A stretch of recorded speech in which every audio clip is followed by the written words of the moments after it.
અને હવે આપણે દર્શન કરાવીશું સિદ્ધનાથ મહાદેવ મંદિરના। આ સ્વયંભૂ શિવલિંગ સુરતના ઓલપાડમાં આવેલું છે।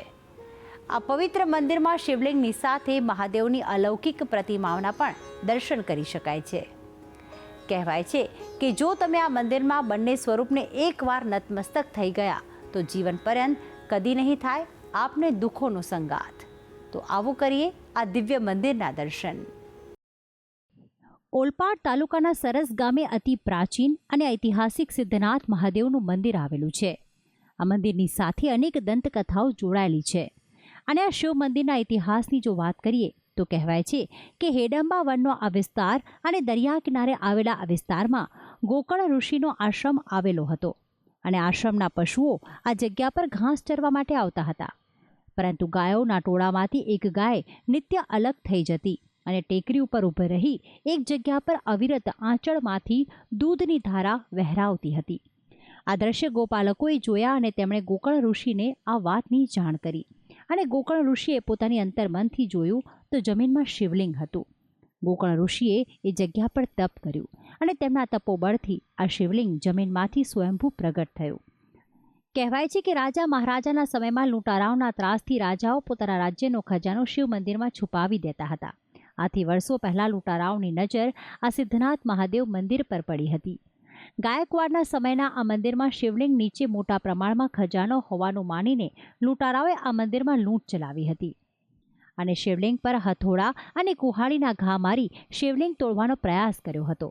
ત્યારે શિવલિંગમાં પડેલા છિદ્રોમાંથી અસંખ્ય ભમરા બહાર આવ્યા અને લૂંટારાઓને ઝેરી ડંખ મારવાનું શરૂ કરતા લૂંટારા જીવ લઈને ભાગ્યા હતા। આજે પણ આ લૂંટારા દ્વારા ખંડિત થયેલા શિવલિંગમાં છિદ્રો જોવા મળે છે। મંદિરની આજુબાજુનો વિસ્તાર દરિયાના કારણે ખારાશ ધરાવે છે, પણ શિવલિંગમાંથી આજે પણ કુદરતી રીતે મીઠું ઝરણું વહી રહ્યું છે અને ગંગાજી હોવાનું માનવામાં આવે છે। આ મંદિરમાં માત્ર સુરતમાંથી જ નહીં પણ ભારતભરમાંથી શિવભક્તો આવે છે અને પોતાની મનોકામના પૂર્ણ કરે છે। આ ઐતિહાસિક મંદિર છે અને ઘણું જૂનું પુરાણું મંદિર છે। અહીં આવીને અમારી મનોકામના બધી પૂર્ણ થાય છે અને અમને આ મંદિરમાં ઘણી શ્રદ્ધા બી છે। આ મંદિર અમે દર વર્ષે આવીએ છીએ અને ખૂબ સારું મંદિર છે અને અહીં અમારી માનતા પણ પૂર્ણ થાય છે। ઘણું સરસ મંદિર છે। ગાયકવાડના સમયમાં એટલે કે 1795માં પ્રથમ જ્યારે આ મંદિરનો જીર્ણોદ્ધાર કરાયો ત્યારે 8 વર્ષ જેટલો સમય લાગ્યો હતો।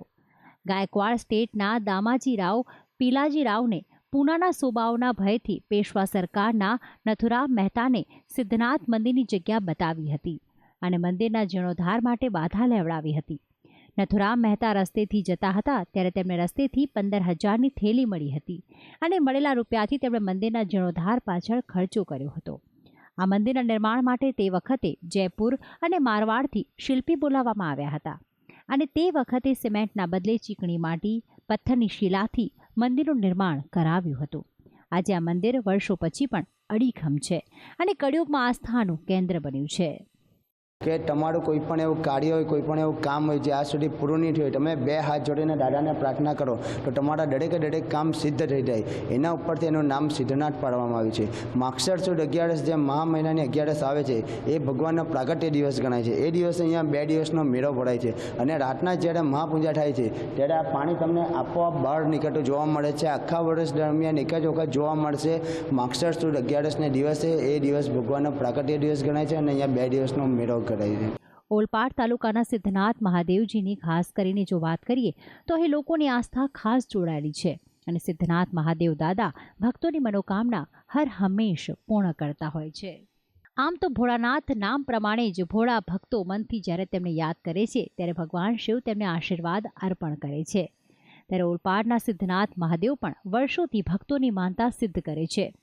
શિવ ભક્ત સિદ્ધનાથ મહાદેવ પર ભરપૂર આસ્થા ધરાવે છે અને શિવ પણ ભક્તોની આ તમામ મનોકામના પૂર્ણ કરે છે અને એટલે જ કહેવાય છે કે જ્યાં જીવ ત્યાં શિવ અને જ્યાં શિવ ત્યાં જીવ।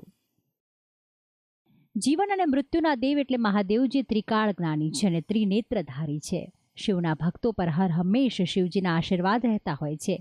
ત્યારે સિદ્ધનાથ મહાદેવ દાદાના દર્શન કરનાર હર કોઈ શિવ ભક્તોની મનોકામના અહીં બિરાજમાન શિવજી પૂર્ણ કરે છે। ભક્તિ સંદેશ ન્યૂઝ ઓલપાડ।